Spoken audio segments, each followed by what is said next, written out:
forward, and a dizzy terror seized me that I should lose my balance and topple forward against the Indians just as they were in the act of passing me. Even moments drawn out into hours must come to an end sometime, and almost before I knew it, the figures had passed me and had their feet upon the lower step of the stairs leading to the upper bedrooms.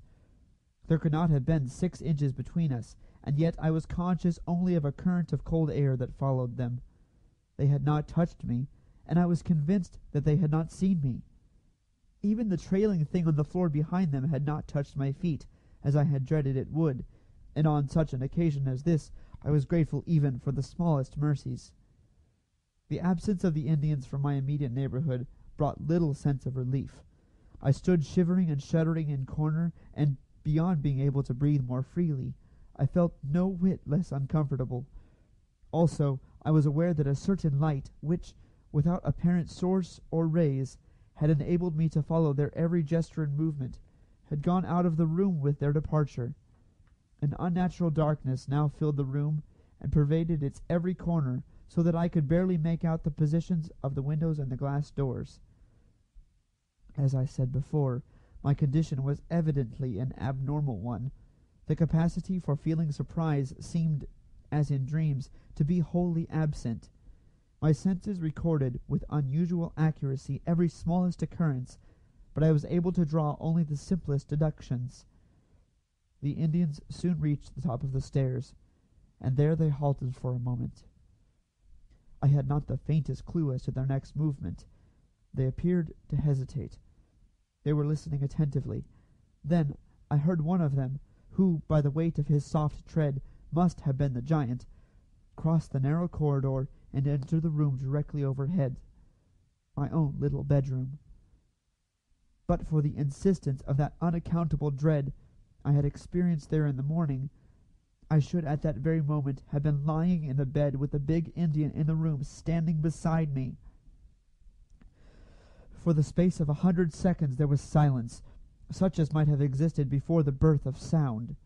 It was followed by a long quivering shriek of terror, which rang out into the night and ended in a short gulp before it had run its full course.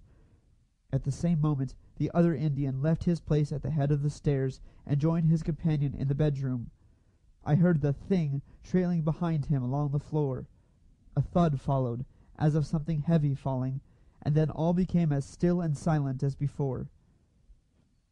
It was at this point that the atmosphere, surcharged all day with the electricity of a fierce storm, found relief in a dancing flash of brilliant lightning simultaneously with a crash of loudest thunder.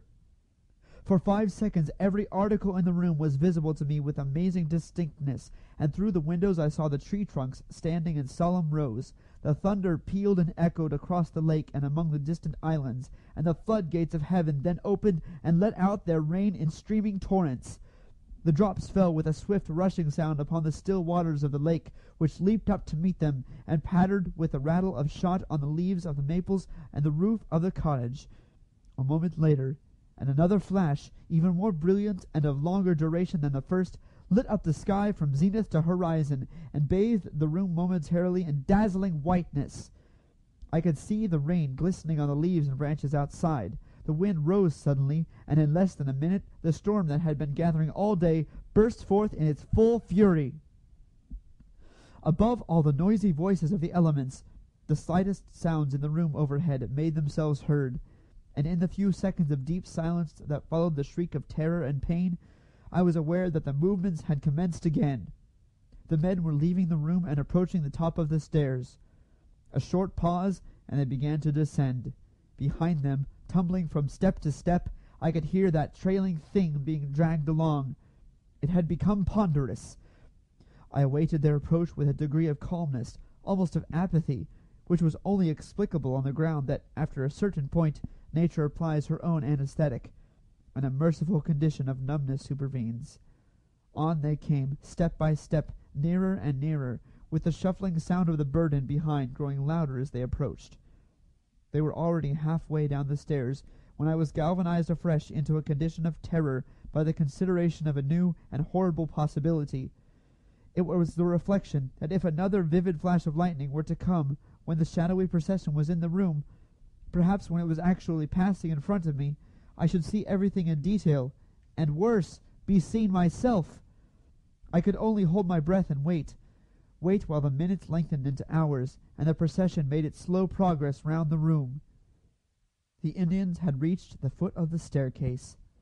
The form of the huge leader loomed in the doorway of the passage, and the burden, with an ominous thud, had dropped from the last step to the floor. There was a moment's pause, while I again saw the Indian turn and stoop to assist his companion. Then the procession moved forward again, entered the room close on my left, and began to move slowly round my side of the table. The leader was already beyond me, and his companion, dragging on the floor behind him the burden, whose confused outline I could dimly make out, was exactly in front of me, when the cavalcade came to a dead halt. At the same moment, with the strange suddenness of thunderstorms, the splash of the rain ceased altogether, and the wind died away into utter silence. For the space of 5 seconds my heart seemed to stop beating, and then the worst came. A double flash of lightning lit up the room and its contents with merciless vividness. The huge Indian leader stood a few feet past me on my right. One leg was stretched forward in the act of taking a step. His immense shoulders were turned towards his companion, and in all their magnificent fierceness I saw the outline of his features. His gaze was directed upon the burden his companion was dragging along the floor, but his profile, with the big aquiline nose, high cheekbone, straight black hair, and bold chin, burnt itself in that brief instant into my brain, never again to fade.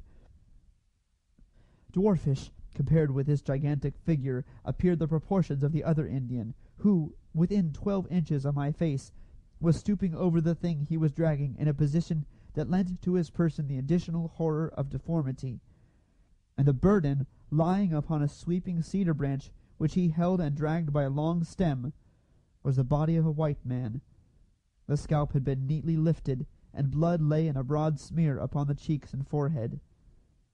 Then, for the first time that night, the terror that had paralyzed my muscles and my will lifted its unholy spell from my soul. With a loud cry, I stretched out my arms to seize the big Indian by the throat, and, grasping only air, tumbled forward unconscious upon the ground. I had recognized the body, and the face was my own. It was bright daylight when a man's voice recalled me to consciousness. I was lying where I had fallen, and the farmer was standing in the room with the loaves of bread in his hands. The horror of the night was still in my heart, and as the bluff settler helped me to my feet and picked up the rifle which had fallen with me, with many questions and expressions of condolence, I imagined my brief replies were neither self-explanatory nor even intelligible. That day, after a thorough and fruitless search of the house, I left the island, and went over to spend my last 10 days with the farmer. And when time had come for me to leave, the necessary reading had been accomplished, and my nerves had completely recovered their balance. On the day of my departure, the farmer started early in his big boat with my belongings to row to the point, 12 miles distant, where a little steamer ran twice a week for the accommodation of hunters. Late in the afternoon I went off in another direction in my canoe, wishing to see the island once again, where I had been the victim of so strange an experience. In due course I arrived there, and made a tour of the island. I also made a search of the little house, and it was not without a curious sensation in my heart that I entered the little upstairs bedroom. There seemed nothing unusual. Just after I re-embarked, I saw a canoe gliding ahead of me around the curve of the island. A canoe was an unusual sight at this time of the year, and this one seemed to have sprung from nowhere. Altering my course a little, I watched it disappear around the next projecting point of rock. It had high curving bows, and there were 2 Indians in it. I lingered with some excitement to see if it would appear again round the other side of the island, and in less than 5 minutes it came into view. There were less than 200 yards between us, and the Indians, sitting on their haunches, were paddling swiftly in my direction. I never paddled faster in my life than I did in those next few minutes. When I turned to look again, the Indians had altered their course, and were again circling the island. The sun was sinking behind the forest